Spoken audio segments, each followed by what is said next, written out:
Yuk, dukung UFIT TV dengan belanja di UFIT Store. www.ufitstore.com. Assalamualaikum warahmatullahi wabarakatuh. Alhamdulillah, kita berjumpa lagi dalam rubrik konsultasi syariah bersama Ustadz Ami Nurbait. Baik, kita akan membacakan pertanyaan pertama. Assalamualaikum Ustadz. Waalaikumsalam warahmatullahi. Pertanyaannya, saya sering bepergian jauh. Bagaimana cara sholat jamak qasarnya? Demikian. Alhamdulillah wassalatu wassalamu ala Rasulillah wa ala alihi wa sahbihi wa mawalah. Wa asyhadu an la ilaha illallah wahdahu la syarikalah wa asyhadu anna Muhammadan abduhu wa rasuluh. Adanya jamak qasar menunjukkan bahasanya Allah Subhanahu wa taala memberikan keringanan yang sangat besar bagi kaum muslimin, terutama ketika mereka berupaya untuk menjaga sholat 5 waktu. Dan di situ ada dua hal yang perlu kita bedakan, ada jamak, ada qasar. Ini bukan satu kesatuan, sehingga bukan syarat jamak harus qasar dan sebaliknya qasar harus jamak. Tapi ini dua aturan yang berbeda. Apa itu jamak?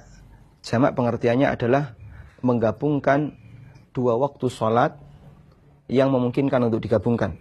Dan hanya ada dua waktu yang boleh digabungkan, zuhur dengan asar, maghrib dengan isya.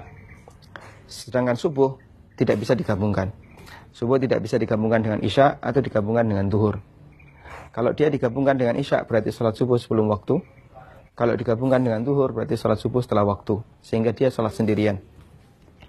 Sementara qasar pengertiannya adalah memendekkan sholat rubaiyah yang jumlahnya 4 rakaat. Hanya sholat rubaiyah yang jumlahnya 4 rakaat dipendekkan sehingga dikerjakan hanya tinggal 2 rakaat. Karena itu ketika ada orang yang melakukan sholat jamak qasar, berarti dia mengerjakan sholat 4 rakaat menjadi 2 rakaat dan digabungkan antara zuhur dengan asar atau maghrib dengan isya. Dari pengertian ini, maka yang tidak bisa diqasar ada 2 sholat. Pertama sholat subuh dan yang kedua sholat maghrib. Karena dia tidak bisa diparuh. Kalau sholat subuh tidak mungkin orang sholat 1 rakaat. Karena jika itu terjadi dia sholat witir, sehingga dia harus tetap 2 rakaat. Sementara untuk sholat maghrib tidak mungkin bisa diparuh, karena nggak ada istilah 1,5 rakaat. Sementara maghrib 3 rakaat, sehingga yang bisa diqasar hanya 3, zuhur, asar, dan isya. Selain itu tidak bisa. Saya pernah menyaksikan ada orang yang salah paham dalam masalah memahami qasar.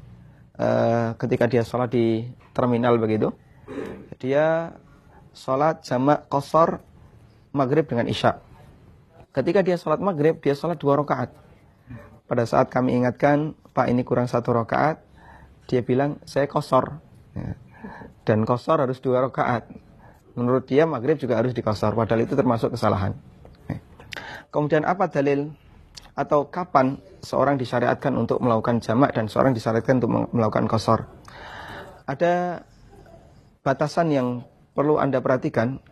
Karena ini 2 aturan yang berbeda, maka masing-masing memiliki batasan yang berbeda. Untuk qasar yang perlu kita tanamkan adalah qasar sama dengan safar. Qasar sama dengan safar. Artinya kalau orang mau qasar, maka syaratnya 1, dia harus musafir. Kalau dia bukan musafir, maka dia belum boleh qasar.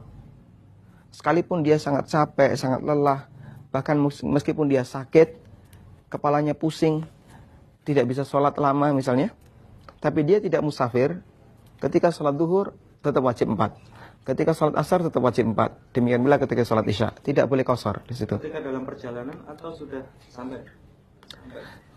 Yang jelas dia harus dalam kondisi safar. Nanti kita akan jelaskan kapan batasan orang bisa disebut musafir. Maka di sini yang perlu kita perhatikan adalah qasar sama dengan safar. Kalau Anda musafir, silahkan qasar. Tapi kalau Anda tidak musafir, maka Anda tidak boleh qasar. Apa dalilnya? Dalilnya adalah keterangan dari sahabat Ibnu Umar radhiyallahu anhuma. Beliau pernah mengatakan, sahibtu Rasulullah sallallahu alaihi wasallam, fakana la yazidu ala rak'ataini fi safari. wa Abu Bakrin wa Umar wa Utsman kadzalik radhiyallahu taala anhum. Kata Ibnu Umar, aku pernah bersama Rasulullah SAW dan beliau tidak lebih melakukan salat tidak lebih dari 2 rakaat ketika beliau sedang safar.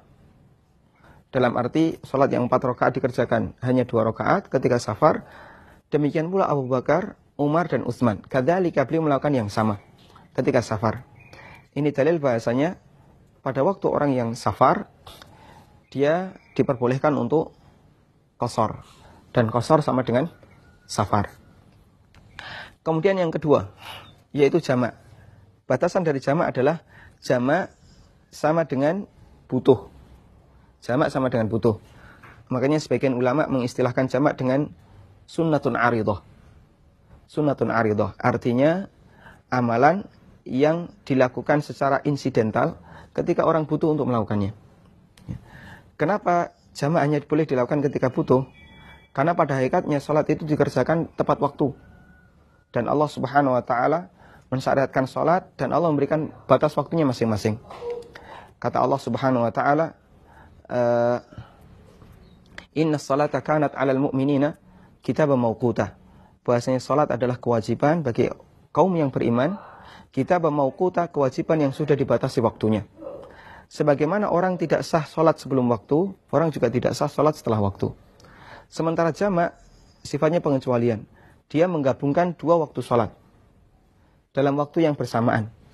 Bisa dilakukan sebelum waktu di salat yang pertama, sehingga salat yang kedua dilakukan sebelum waktu, atau bisa dilakukan di salat yang kedua sehingga salat yang pertama dilakukan setelah waktu. Kalau dalam istilah itu takhir sama salat bisa dilakukan takdim, ditaruh di awal waktu, atau bisa ditakhir, ditaruh di akhir waktu, dan dua-duanya boleh.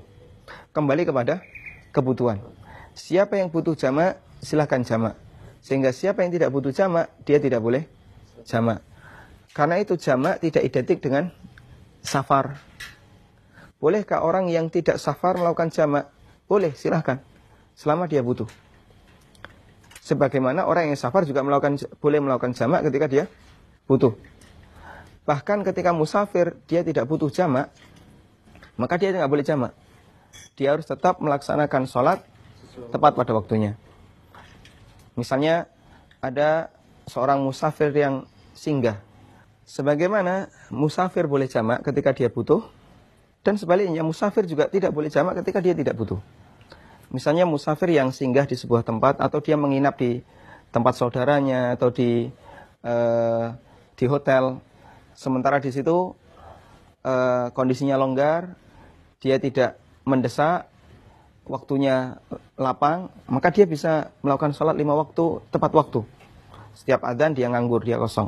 Dalam kondisi ini dia tidak boleh untuk melakukan jamak. Kalau qashar dia boleh. Sehingga belum tentu antara qashar dan jamak digabung. Tapi kalau musafir itu betul-betul butuh jamak, misalnya dia dalam perjalanan, kalau dia harus tepat waktu akan kerepotan.